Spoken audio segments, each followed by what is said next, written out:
thank you. Oh, I praise God. And that's just me. I gotta say thank you, Jesus. I know that's right. Yes, girl. Any of you women in this room could have been chosen to be me. A head like this. But I thank God for this. All right. I know that's right, girl. I had no idea what my head was going to look like without hair. But I also want to start this way too. I just want to thank Angela. Let me start with Angela. Thank Angela for inviting me. Yes. On a picture that was posted on Facebook from my daughter, who I find out later works in the same office as her. You know, and it's small. Yeah. And we have some of the same social media friends, and I didn't even know that. And I'm thinking we go further back than that, but you know, I'm getting a little old. So That's okay. I also want to thank these special people for being here. My husband is not here, but I thank God for my husband. My mom is here. My best friend is here. My other best friend is here. I got my two other sisters. They new to my family. I thank God for them for being here. And my church family is here. And I have an extended church family. I'm going to call out Sheila because she's our special guest. Sheila used to do my hair when I had a head full of hair. You know, and I thank God for her. 22 years ago, she did my hair. And I still have that picture. And I thank God for her because her, I still think you got the same name, Blessed Hands. Blessed Hands. I remember walking in her shop saying, girl, bless my hair. So I thank God for Sheila as well. And I'm glad to see you and you. Because you get to hear my story. And I didn't even know that this was something that anybody wanted to hear, that it was anything special. But I thank God that, like I said, he chose me and he could have chosen anyone else. So my question today is, and I got this from my pastor, he preached this a couple weeks ago. Do you have the faith to believe you can be healed? That's right. I do, and I know that you can too. Amen. I wear glasses. Let me put them on a little bit, so I'm going to do a little reading. For years, I suffered from low self-esteem issues because of my hair loss. I was so worried about other people's opinions. I realize now I can't expect everyone to love me for my flaws. I know that Christ does. And I know the people who love me does too. Amen. I also had to love myself because there was a period of time I didn't love myself during this transition. But I found out that self-love is the best love. All right. Yes, it is. I'm reflecting back on what Kathy said, and I got it from Evangelist Harris. I was depressed during this time in the situation in my life.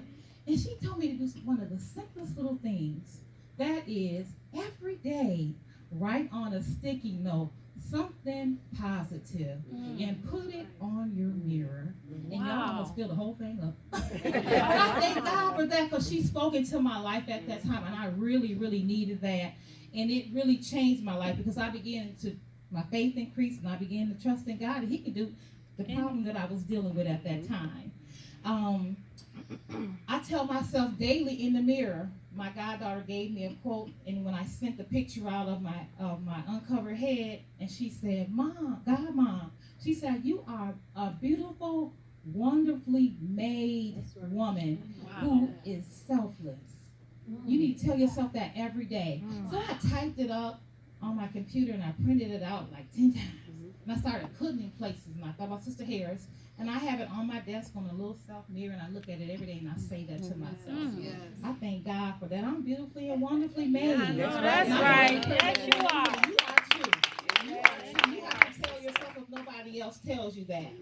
I also got another quote from my best friend Janice. She told me to rock this ball, and I was like, girl,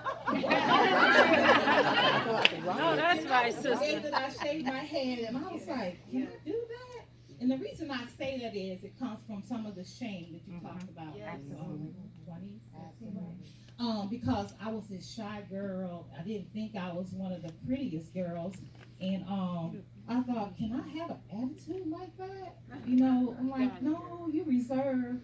You know, you're the behind the scenes kind of girl. But I thank God for my best friend because she's the total opposite of me.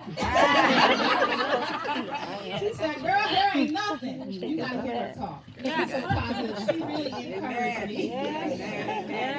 Oh, this because this is a part of my story. How would you feel if you were told the day of your wedding that you have a bald spot in the top of your head and it's getting bigger? I was in total shock. But I had to remain happy because it's my wedding day. And that's where my story begins. How would you feel if 5 years later you go see a dermatologist who tells you you have alopecia, but I don't specialize in African Americans with alopecia. You'll probably have to drive to Detroit. I'm like, Lord Jesus, what do I do? Detroit. I'm like, I'm trying to use my health insurance, but, and lastly, imagine after 10 years of hiding, you lost so much hair that you are almost totally bald. You finally get the nerve to go see another dermatologist to find out she has passed away. Dr. Marcy Street. So my primary care doctor recommends Dr. Andrew Messenger, and I'm stating these names on purpose because they have a purpose. And he does a biopsy, and the lab results come back. You have scarring alopecia, meaning your hair will never grow back. I said, Lord, what am I going to do? I had to look up alopecia. What is he talking about? Hair. What caused this? I had numerous questions. So alopecia is an autoimmune disease that attacks your hair follicles. Currently, there's no cure for some types of alopecia. Society looks at us strange. They think we have cancer or some contagious disease. So what did I do to get alopecia? I really don't know, but a few things come to mind. Life just happened. I have been very stressed for the past 10 years. Financial problems, marital problems, stepchildren problems, church problems, my own children problems, bills, sick children, job issues, sibling issues. Overwhelmed. Yes. Some of these problems weren't even my problem. I didn't know that. I took on all that weight. I used to have long, super thick hair. My mother can testify to that. She couldn't even hardly braid it. To an adult with no hair at all. And one day I decided I better go get in prayer line and tell the minister specifically what was going on with me and my hair. Evangelist Doris Harris prayed for me, and she kept my secret. Years went by. Years. My hair loss began to take over my life till I began to get depressed and stressed. I started buying wigs, and then I went from receiving birthday gifts to started asking for wigs and hair products like Dr. Miracle's Regrow, African Pride, Sulfur 8. We was coming up with all kinds of stuff, watching YouTube videos. My daughter was on it. My daughter, she be on that. Yeah, that's for sure. This list goes on of all the products and wigs I was buying. Talk about spending money. My mother would tell you a year and a half ago she had a garage sale. And she made so much money off my wigs, and I was a perfectionist. Really like OCD. I would buy the wig, and I'm a kind of person like this. I want to wear it twice. So I'm going to get my wear out of that wig. Then I'm going to be Shirley. I'm going to be Rachel. I'm going to be Tanya. I got curly straight on. Come on, all of it. Come on. Birdie. I had it going on. Oh, yeah. I love hair, and I loved wigs. They became a part of me. And that's because if you think about yourself, when you look in the mirror, you want to tell yourself you're pretty. I want to try this. What would I look like? And then I'm going to throw this in here just because my husband ain't here and we all winning. When I was calling out Rachel, Tanya, Sally, and all them, I used that in the bedroom. Baby! He fell in love with it. So, as you see, Come on, girl. I didn't want to let that go.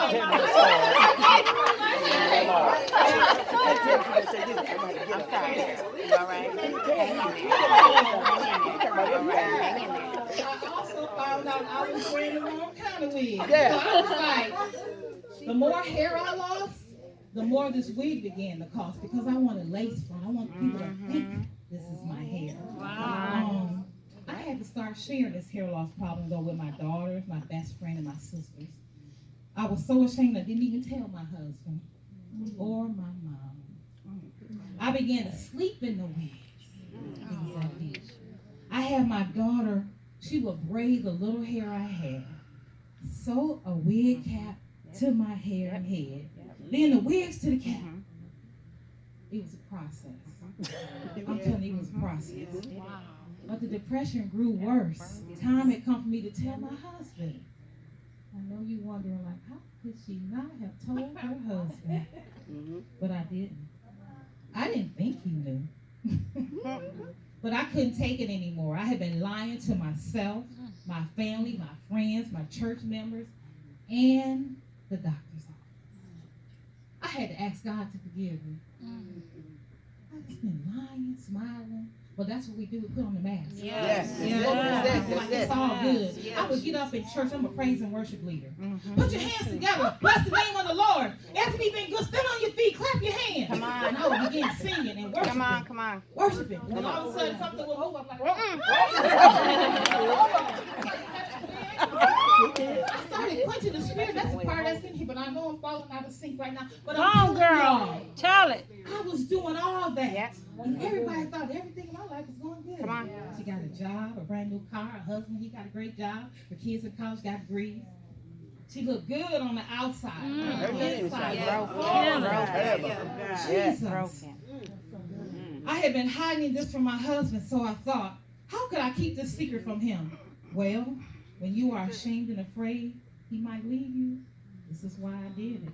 I wanted to break free, and I didn't want to take this burden into 2019. So on December 30th, I'll never forget it. It was a Sunday. We were out to dinner, and I wanted to have alone time with him, one-on-one. Look him in the eye, as we said.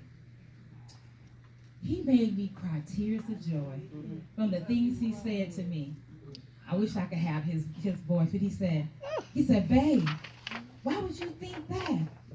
I just started crying. Then he said, I love you regardless if you have hair or not. I thank God because he said he put things in your mind. And he make it so much bigger than what it is. And I honestly thought my husband was going to leave me if I didn't have hair. I thought I was going to lose friends, never be able to get another job. I'm stuck in Sparrow. Come on. My God, girl. The negative thoughts that Satan was putting in my mind. You won't be accepted. Your friends will leave you. I have sons that have dreads that hang down their back. How do I tell them their mom doesn't have any hair? Just all the negative was there. I have to fast forward back into 2019. I decided to convert to wigs. I'm still hiding. To head wraps. I had got so good at this. I don't know if you on my social media. It was a talent I didn't even know I had.